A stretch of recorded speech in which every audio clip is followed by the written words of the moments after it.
Hello les amis, c'est Mortal G, j'espère que vous allez bien et que vous êtes en forme pour une toute nouvelle review. Eh oui, une review, en fait, on l'a déjà faite, celle-ci. Oui, on l'a déjà faite, mais là c'est une nouveauté dont je vais vous parler. Je vais vous parler de Hordak. Bah oui, c'est pas une nouveauté, on l'a déjà faite, vous avez déjà vu la review. Mais c'est une review comparative cette fois-ci, parce qu'il y a, on va dire, différentes erreurs que Mattel a voulu rectifier. Et en découvrant la gamme au fur et à mesure, Mattel modifie, on va dire, les figurines qui sont déjà sorties et nous fournit de nouvelles livrées, toutes plus belles les unes que les autres. Donc voici Hordak dans sa mouture normale. En fait, voilà, je voulais vous le présenter. Vous savez que il est déjà sorti celui-ci. On l'a vu en long, en large et en travers. Donc on va le revoir.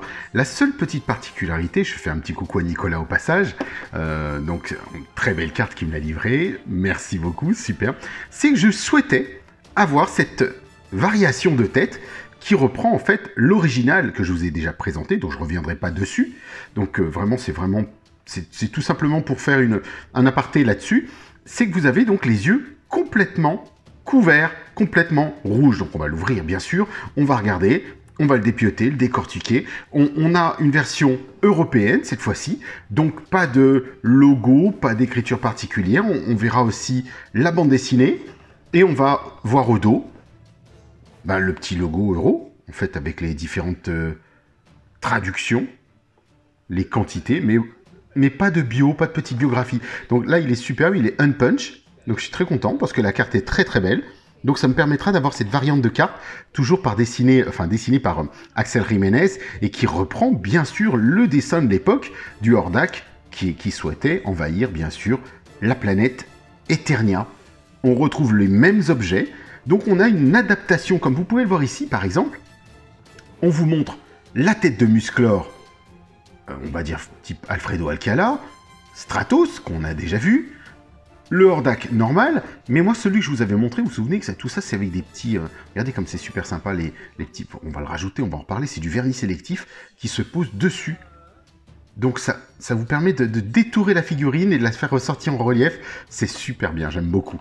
Donc voilà, donc ça leur donne du volume et c'est vraiment très sympa. Donc le Skeletor pareil, vous le connaissez celui-ci avec la bouche ouverte, il se trouve, comme vous l'avez vu et je vous en ai fait la review, qu'on a un Skeletor maintenant, un Musclor pardon, avec la tête vintage, et un Skeletor avec la tête, on va dire style vintage, voilà, qui est sorti. Et ils se sont dit, tiens, on va rectifier, puisqu'on a écouté les fans, on va rectifier, et on va sortir Hordak, avec les yeux non globuleux, on va dire sans pupille, puisque là, il est sans pupille. Et souvenez-vous, avant d'ouvrir celui-ci, on va regarder celui-là, vous vous souvenez, avec la belle épée que Benjamin Maillet a faite. Elle est vraiment superbe, cette épée, hein. Regardez ça. Regardez les yeux. Vous voyez avec les pupilles, elles sont bien marquées. Il y a un sculpte différent, ce n'est pas vraiment juste une peinture. Regardez bien, on va pouvoir faire le zoom. Regardez bien. Donc vraiment, il y a un relief dans les yeux. Donc il y a une volonté de Mattel de refaire et de rectifier le tir, puisque le Hordak qu'on avait à l'époque dans les années 80, n'avait pas de pupille. Il n'était pas comme celui-ci. Donc c'est bien de l'avoir, mais on va ouvrir celui-ci, puis on va juste regarder la comparaison, et je vous dis donc à tout de suite, c'est parti. Donc voici notre Hordak sorti de sa petite boîte. On va, de toute façon, on va l'analyser de la même manière que les autres, normalement, bien sûr. On a toujours ces petits élastiques, donc je vais les retirer. Allez, hop. Là, on va faire même mieux que ça, on va le couper. Hop, c'est réglé. Sors de ta boîte. Ah, il y en a un autre, pardon. Ah, écoutez. Ils veulent pas, hein. C'est étonnant parce que parfois on en a, d'autres qui en ont, d'autres qui n'en ont pas. Enfin, ça dépend vraiment du bon vouloir du packaging, des gens du packaging de Mattel. C'est surprenant. Mais globalement, bon voilà, on sait qu'on a nos petits élastiques, on retire tout. Sur les pieds, on redresse tout pour voir le...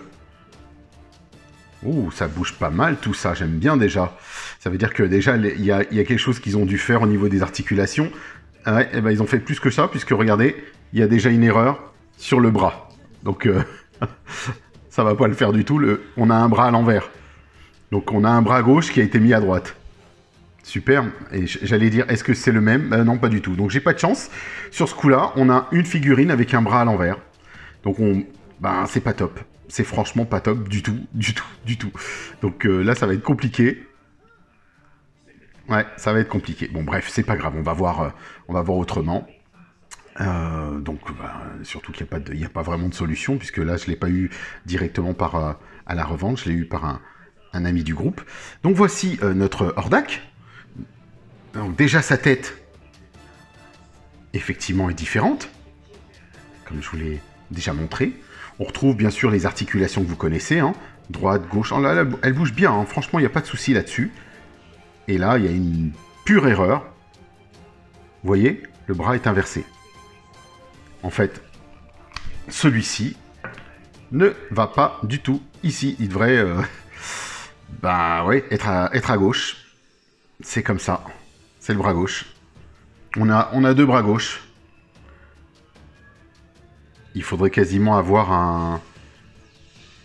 un autre Hordak, mais bon, je sais pas. Franchement, là, acheter un Hordak pour faire ça, c'est dommage, parce que du coup, je voulais rectifier le tir et avoir cette tête, mais ça le rend inutilisable, en fait. Malheureusement, bon, c'est comme ça, voilà. Écoutez, ça fait partie du jeu. Il y en a qui ont eu des pieds, des pieds de travers et ce genre de choses. Bon, voilà, ça jure pas encore, ça va. Vous voyez ce que je veux dire? Mais c'est nul, c'est nul. Contrôle qualité Mattel, vraiment, ça changera pas en ces derniers temps. On n'est pas gâtés. Alors, je pensais j'allais dire que du bien de cette figurine parce qu'ils ont réadapté et fait en sorte qu'on ait la nouvelle tête, bien sûr, pour se caler au Hordak précédent et avoir la totalité. Bon, là, vous voyez, les petits doigts, les petites mains, on va les tremper un petit peu dans l'eau chaude pour qu'ils reprennent une position, parce que là, ils sont un peu plus raides. Ici, ça bouge vraiment, vraiment bien, donc on va refaire les articulations. Je vous ai dit les bras, pas de souci. Le buste, comme d'habitude, d'ailleurs, on fait comme ceci. Peinture noire. La tête, Alouette, c'est la toute nouvelle, donc très bien. À vous, pourquoi pas, je me dis, est-ce que je la change sur l'autre, je la positionne et je prends l'autre Hordak et je lui mets celle-ci, à voir, qui sait. Puisque de toute façon, j'ai le Hordak, le diabolique, qui a aussi l'autre tête avec les pupilles. Donc je me dis, ce serait peut-être, à la limite, je vais retirer cette tête-là, la mettre sur l'autre, pour avoir un Hordak parfait, et l'autre, avoir la version Hordak le diabolique, avec justement les pupilles. Pourquoi pas, à voir. Et puis, donc, les mêmes articulations, les jambes, plutôt bien. Très, très fluide cette fois-ci. Regardez, ça bouge bien. Pareil pour le pied. La rotation est très, très fluide. Alors, parfois, je les trouve plus durs et je trouve ça pas mal. Là, ici, au niveau du pied, on est bien. Vous voyez, c'est plutôt dur, même. La rotule est pas mal. Droite, gauche, haut et bas. Ça tient bien. Pourtant, il est beau, ce Hordak. Hein. C'est vrai que c'est beau. Mais là, vous voyez, c'est ça. Ici, sur ces bottes, j'ai constaté d'ailleurs sur l'autre aussi, je trouve que ça bouge beaucoup trop. Donc, soit on met un petit coup de vernis, c'est-à-dire on détache cette partie-là, on met un petit coup de vernis dessus pour donner du volume sur la matière et faire en sorte que ça bouge moins. C'est tout à fait possible, à vous de voir ce que vous souhaitez faire, sans aucun problème. Ou alors, quand une fois qu'il est positionné, on va dire au sol comme ça, est-ce que je vais le changer? Voilà. Est-ce que ça vaut le coup? Est-ce que... Franchement, on va pas s'embêter avec ça. Et puis, on poursuit. On a bien sûr ces deux armes. On va dire son bouclier. Vous savez, le bouclier qui faisait Imp à l'époque, cette fameuse gargouille. Et qui a été plus tard adapté en dessin animé en Imp.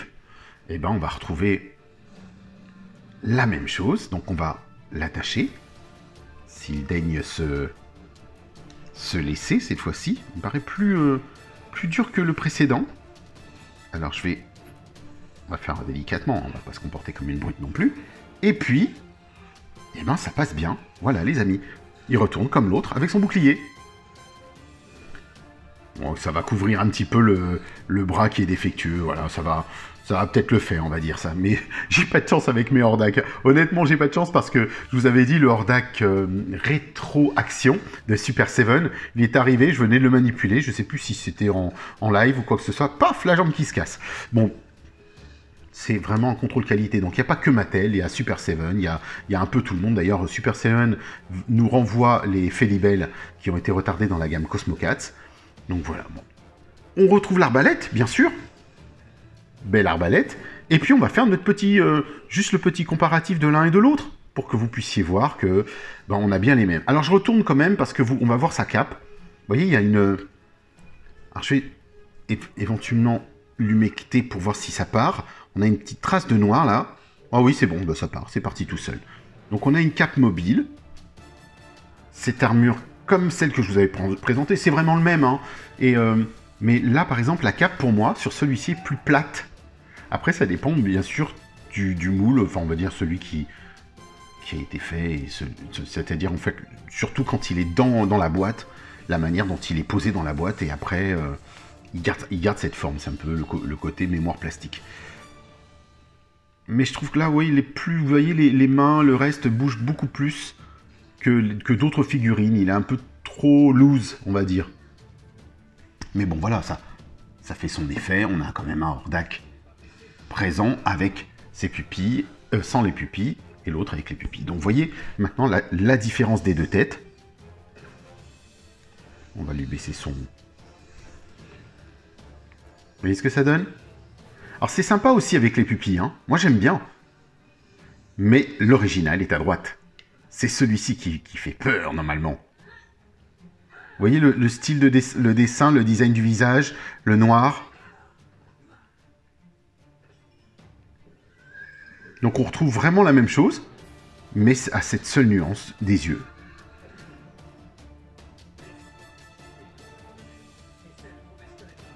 Alors en anglais, normalement, il dit « Laisse-moi m'occuper de ce Nightmare ». Mais Nightmare, c'est son nom anglais. Sinon, c'est Cauchemar chez nous. Donc ils l'ont appelé Poney dans le dessin animé, mais bon, c'est bizarre. Voilà, les amis. On aura fait le tour. Donc vous voyez ici, par exemple, lui, sa cape, elle est beaucoup plus ronde. Elle est plus collée, plus moulante le long de son corps. Parce que voilà, il est arrivé dans la boîte comme ça et ça passe. Ça passe bien. Mais j'aime bien les deux, du coup, en fait. Ça nous donne un certain style.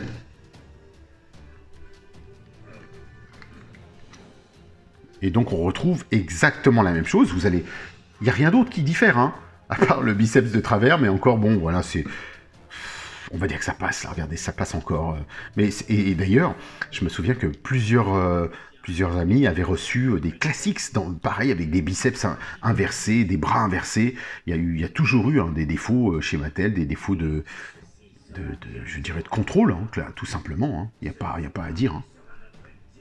Donc là, vous voyez, les genoux sont très très loose, donc je me dis, est-ce qu'ils les ont bien enfoncés? Ben, je mettrai un coup de vernis pour que ça bouge moins que ça, sinon la figurine, elle aura tendance à tomber. Sinon, vous mettez des petits élastiques si vous le souhaitez, ou vous le faites un peu bouillir pour que la matière, et vous pincez la matière, pour qu'elle se colle bien, je dirais à l'ergot, Donc ça passe bien. Voilà, bon écoutez, on a un Hordak que vous connaissez, la seule nuance, seule petite différence, c'est ça. Donc après, on va regarder donc le deuxième aspect, c'est la petite bande dessinée. Et on retrouve, toujours à l'intérieur, avant d'aller plus loin, on retrouve les pièces.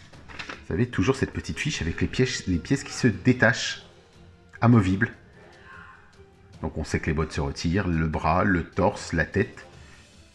Et voilà, on a tout. Donc ça, c'est déjà du vu et du revu. Ensuite, la bande dessinée, puisque là on est en version européenne, alors il existe des variantes où on a quand même le titre anglais et pas de bulle à l'intérieur. Donc celle-ci, je vous l'ai présentée. Et on n'a pas de bulle. Donc j'ai la variante, du moins de cette bande dessinée. Donc je suis plutôt content. Comme ça, j'essaie d'avoir... on va dire un exemplaire de chaque, entre l'anglais et le français. Pas forcément la version avec un texte ou pas de texte devant, mais à l'intérieur, bulle et sans bulle. Ça, c'est comme ça, j'ai la version américaine, puisque vous savez que je reçois toutes les figurines américaines, je les commande toutes chez Big Bad Toy Store, pour avoir les versions avec bulle Avec les textes, je préfère, clairement. Moi, je comprendrais jamais ce choix de Mattel d'avoir fait sans bulles. C'est n'importe quoi. C'est du grand n'importe quoi. Autant laisser les bulles, et ça forcera les gens à parler anglais, à essayer de faire l'effort, sachant que ça reste une langue internationale et la langue internationale du commerce. Donc, allons-y. On ne fait pas l'espéranto, et... très très joli dessin, c'est super sympa. On est aussi mis dans l'ambiance avec tout ça, Ninja, tout ça. Bien sûr, je vous les ai présentés. Hein. Stratos, on l'a vu. Là, j'attends le nouveau Stratos. Puisque là, vous le voyez, on dirait pas trop qu'il est gris, son corps. Il est plutôt couleur chair. Donc, on va avoir le Stratos qui va arriver, couleur chair. Et là, vous avez donc comme son peuple, en fait. Je me demande s'ils n'ont pas voulu justement faire la nouvelle figurine, non pas en référence aux comics, mais à son peuple. Et ça, c'est le Stratos qu'on connaît, bien sûr, avec son jetpack et sa couleur grise partout. D'ailleurs, vous regardez, on dirait les gens du peuple, la nouvelle figurine qui arrive. Donc ça peut être, non pas Stratos, mais des hommes-oiseaux de la cité d'Avion, qui viennent donner un coup de main à leur seigneur, Stratos. L'idée est bonne, on pourrait se dire que la nouvelle figurine là, qui est sortie n'est pas le Stratos Comics, puisqu'il nous manque sa collerette, mais on a bien sûr une référence aux comics. Donc on pourra dire que ce sont les hommes de Stratos, de la cité d'Avion. On en parlera bien sûr quand je ferai la review. Vous voyez, Stratos, c'est bien avec son ensemble gris. Et là, ils nous le fournissent avec un harnais rouge. Enfin, les soldats d'Avion sont avec un harnais rouge, alors que dans le mini-comics de l'époque, Stratos n'avait pas de harnais rouge, il était bien couleur chair, mais il avait une collerette autour du cou. Et une petite ceinture rouge. D'ailleurs, ils l'ont sorti dans la gamme Classics. Voilà, les amis, on a fait le tour de cette figurine. Pour la suite des aventures, pensez aux petits pouces. Pas pour leur bras de travers, hein. Là-dessus, je leur mettrai mes 10 pouces en moins. Et puis voilà, puis on se retrouve de toute façon sur le groupe Musclor, avec grand plaisir, groupemusclor.org si vous le souhaitez. Partagez vos photos, n'hésitez pas, je sais que vous êtes plusieurs à avoir de très très belles photos de plusieurs collections, plusieurs choses. N'hésitez pas, là récemment on m'en a renvoyé, donc à partager sur musclor.org, sur MortalG, pardon, sur la page Facebook MortalG, comme ça on est tout le temps, c'est vrai qu'il y en a quand même beaucoup, donc ça fait quand même plaisir. Donc je vous dis à très très vite les amis, et puis bon, selon la formule consacrée des maîtres de l'univers, je vous dis bon voyage.